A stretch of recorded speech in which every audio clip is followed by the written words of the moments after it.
호세아 선지자는 북이스라엘의 마지막 선지자입니다. 북이스라엘의 그 멸망을 지켜봤던 비운의 선지자라고 이야기할 수 있습니다. 남유다에는 예레미야가 있습니다. 예레미야의 별명은 눈물의 선지자죠. 40년 동안 그렇게 눈물로 호소를 하였으나 그러나 유다 백성들은 돌이키지 않았습니다. 그리고 유다 백성들은 결국 바벨론의 침략으로 멸망하였고, 그 바벨론의 침략으로 멸망하는 모습을 생생하게 두 눈으로 지켜 떠 보았던 사람이 그 사람이 예레미야였습니다. 남유다에 예레미야가 있었다면 북이스라엘은 호세아가 있었습니다. 정말 불붙는 가슴으로 북이스라엘의 멸망을 지켜봐야 했던 호세아 선지자였습니다. 호세아는 1장에 보면 여로보암의 시대에 부름을 받았다 하고 여로보암 한 사람만 딱 나오고 있습니다. 그런데 여로보암의 말기에 부름을 받았고요.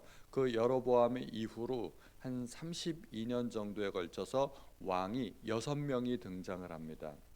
6명의 왕 중에서 4명의 왕이 모반으로 반란으로 왕권을 장악한 사람들입니다.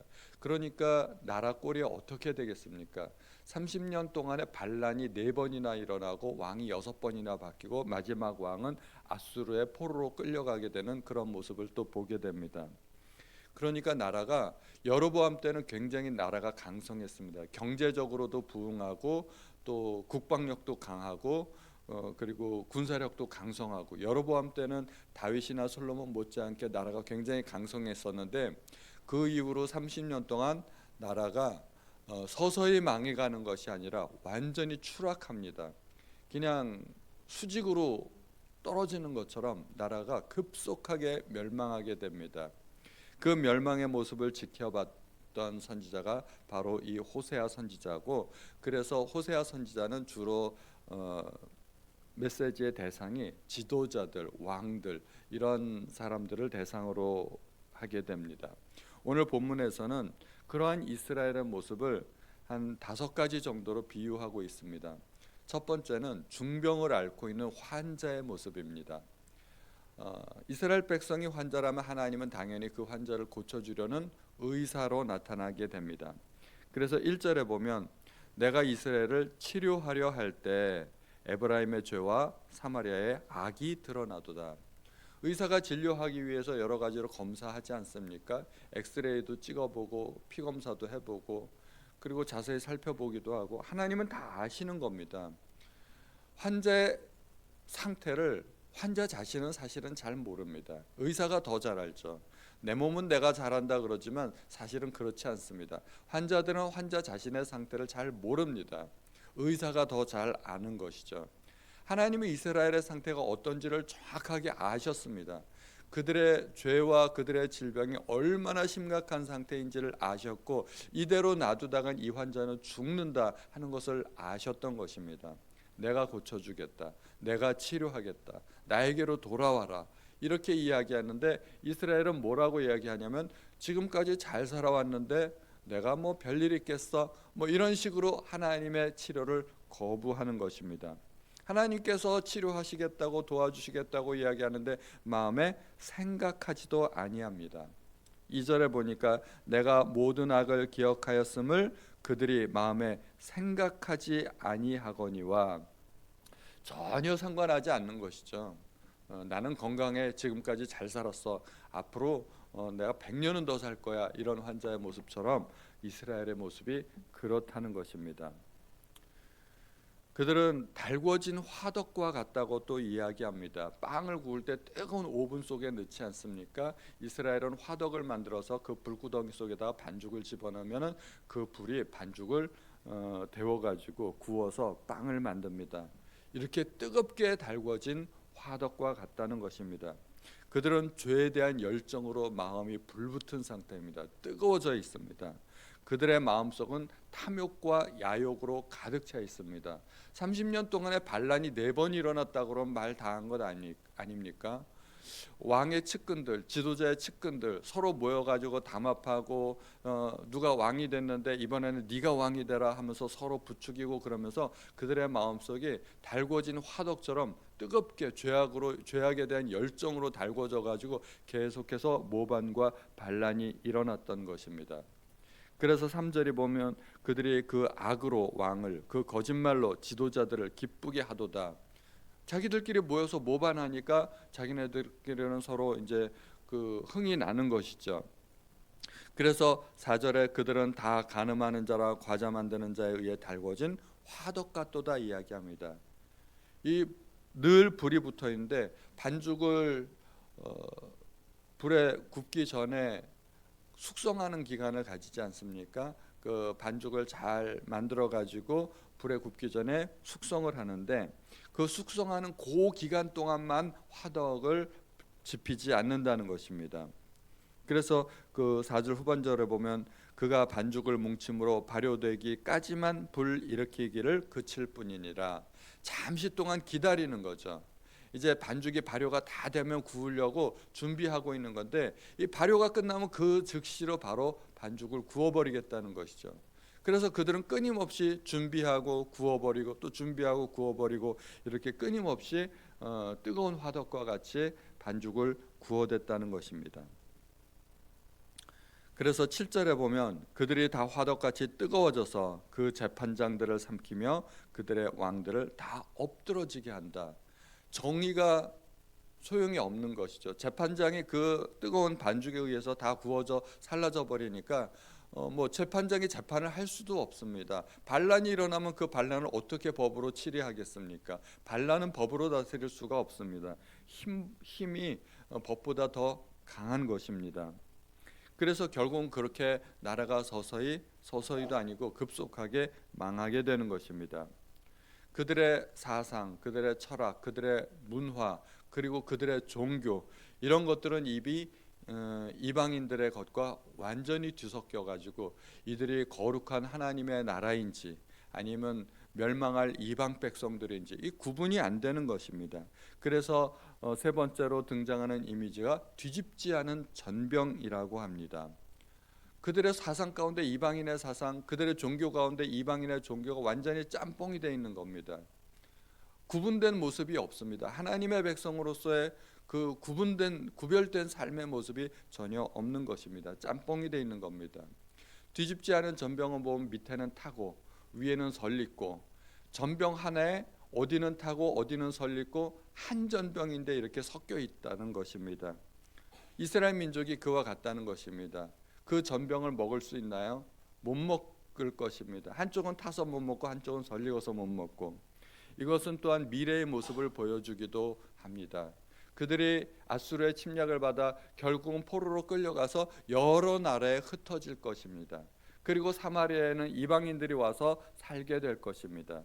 그래서 나중에 사마리아 사람들이 정통 유대인들에게 비난받고 피가 섞인 민족이라고 그렇게 유대인 취급을 안 하고 그러지 않습니까?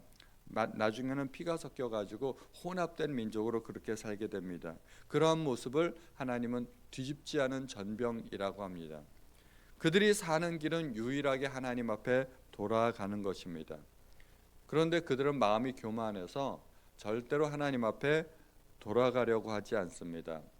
10절에 이스라엘의 교만은 그 얼굴에 드러나나니 그들이 이 모든 일을 당하여도 그들의 하나님 여호와께로 돌아오지 아니하며 구하지 아니하는도다.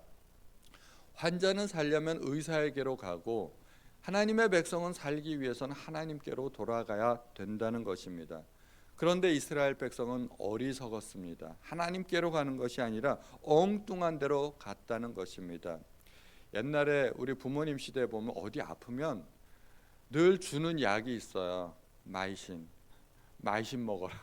어디 뭐 붓고 아프고 그러면 그 당시에 마이신은요 만병통치약이었습니다. 저는 마이신 그럼 다 낫는 줄 알았어요. 어디 아프면 무조건 마이신 먹어라.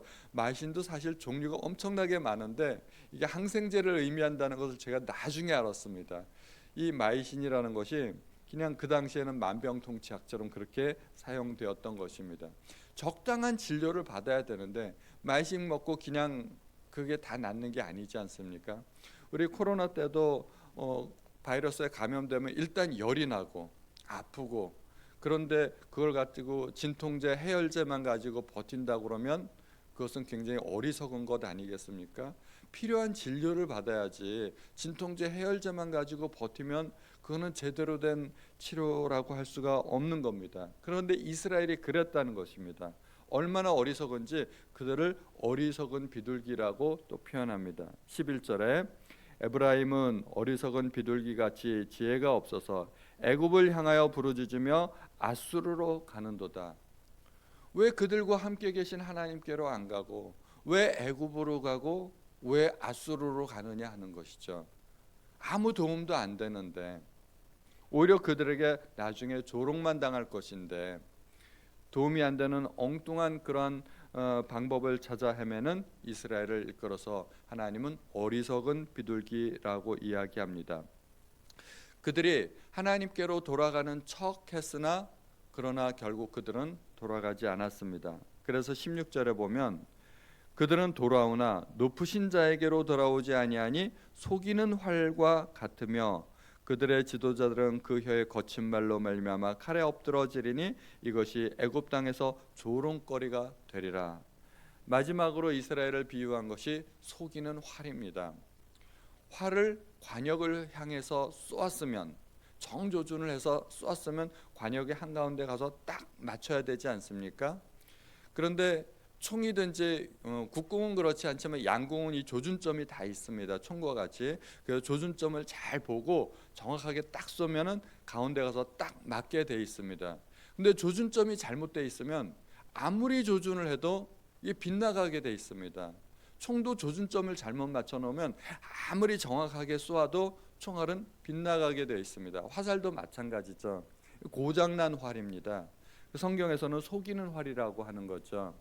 그래서 화살이 관역의 한가운데를 맞춰야 되는데 화살이 관역을 빗나가는 것, 이것을 히브리어에서는 하마르티아라고 합니다. 이 용어를 언제 쓰는가? 이 용어는 죄라는 단어로 사용이 됩니다. 그래서 히브리어로 죄를 이야기할 때 하마르티아라고 이야기하고 그것은 관역을 맞추지 못하는 것을 의미합니다. 우리 청소년들이 빗나가고 잘못된 삶을 살 때 우리는 탈선한다고 얘기하죠. 청소년 탈선. 왜 가장이나 주부들도 탈선할 수 있지 않습니까? 마땅히 살아야 할 방법대로 살지 않고 잘못된 길로, 어긋난 길로 나가는 걸 탈선이라고 하는데, 탈선의 원래 의미는 기차가 선로를 벗어나는 것을 의미하는 거죠. 마찬가지로 죄가 그렇다는 것입니다. 마땅히 가야 할 길로 가지 않고 어긋난 딴 길로 가는 것, 그것이 죄이고 속이는 활이고 그것이 탈선이라는 것입니다. 이스라엘은 중병을 앓고 있는 환자였습니다. 수술을 받아야만 살 수 있었습니다. 그런데 수술을 거부했습니다. 그들의 마음속은 죄악에 대한 열정으로 달궈져 가지고 뜨거운 화덕과 같았습니다. 이방인의 사상과 종교가 혼합되어서 뒤집지 않은 전병이라고 표현이 되었습니다. 가야 할 길로 가지 않았기 때문에 어리석은 비둘기와 같고 속이는 활과 같다고 하였습니다. 이 모든 것이 이스라엘의 총체적인 모습을 보여주는 것입니다. 결국 그들은 어떻게 되었을까요? 30년 만에 나라가 망했습니다. 철저하게 망했습니다. 그 백성들이 아수르로 끌려가고, 아수르는 굉장히 잔인한 민족입니다. 세계 역사상 그렇게 잔인한 민족이 없을 정도로 그들은 포로를 잡으면 포로를 가지고 장난을 놀았어요. 요즘 예전에 저도 좀 그러긴 했지만 곤충 잡아가지고 장난하지 않습니까? 저는 어렸을 때 파리 잡아가지고 날개 뜯어놓고 막 그런 짓을 했는데, 이스라엘 그 아수르 사람들은요, 포로를 잡으면 산채로 팔다리를 끊어놓고 산채로 가죽을 벗기기도 하고 귀와 코를 베기도 하고, 사람을 가지고 그런 잔인한 짓을 하고, 어린아이들은 바위에다 내치고 임산부의 배를 갈고, 얼마나 잔인한 민족인지 몰라요. 그런 잔인한 민족의 침략을 받았고 그들이 포로로 끌려가서 사방팔방으로 흩어지고 사마리아에는 또 이방인들이 와서 거주하게 되고 아주 처절하게 응징을 받습니다. 그러기 전에 하나님께로 돌아가서 용서를 구하고 치료를 받았어야 되는데 그러지 못했던 것이죠. 그래서 우리는 환자는 의사에게로 가야 하고 하나님의 백성은 하나님께로 돌아가는 것, 이것이 유일한 사는 길입니다. 우리는 오직 하나님만 구하는 그런 하나님의 백성이 되기로 그렇게 다짐하는 시간 되시기를 주님의 이름으로 축원드립니다. 기도하겠습니다. 하나님 아버지, 오늘도 저희에게 하나님의 말씀을 들려주시니 감사합니다. 하나님, 저의 마음속에 혹시 숨겨진 죄악이 있다면 고백하게 하시고 하나님 앞으로 돌아오는 주의 백성들이 될 수 있도록 도와주옵소서. 오직 회개만이 살 길이고 주께로 돌아오는 것만이 살 길입니다. 이것을 잊지 않도록 도와주옵소서. 모든 말씀 주님의 주 예수님의 이름으로 기도하였습니다. 아멘.